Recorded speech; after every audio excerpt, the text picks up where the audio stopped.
Сәнгать өлкәсендә,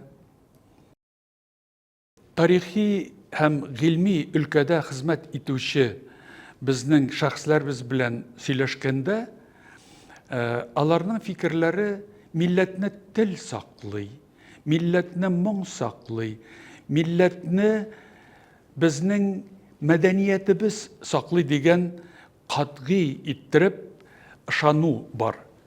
Әмма ләкин мин үземнең хезмәт юлымда төрле илләрдә яшәүче татар милләттәшләребез белән күрешкәнем, сөйләшкәнем һәм алар белән фикер алышканым бар.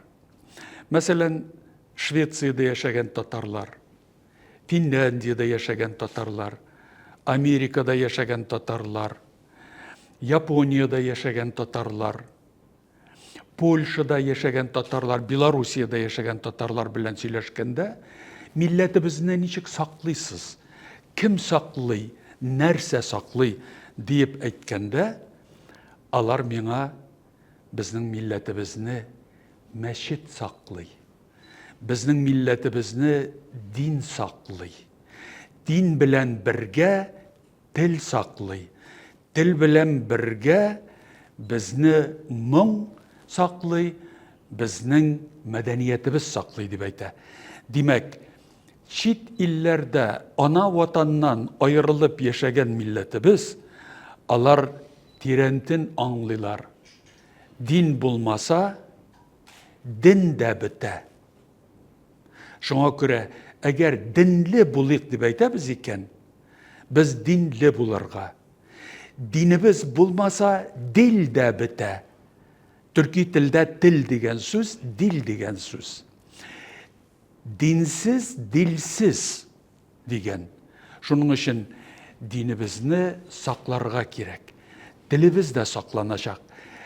Динне саклау урыны ул без инде 70 ел бер коммунистик сәясәт астында яшәгән вакытта мәчетләребезне җимергән, мәчетләребез булмаган вакытта кайда сакланды дисәк, өйдә сакланды, гаиләдә сакланды дибез.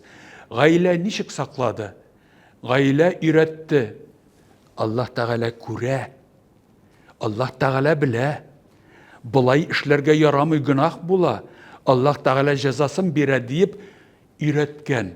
Димәк, дин белән тәрбияләгән, дин белән өйрәткән. Шул вакытта әдәп тә, әхлак та, тәрбия дә булган һәм безне динне итеп, телебезне дә саклаткан. Шуның өчен мин әлбәттә берсеннән берсе аерылырга тиешле түгел дип саныйм.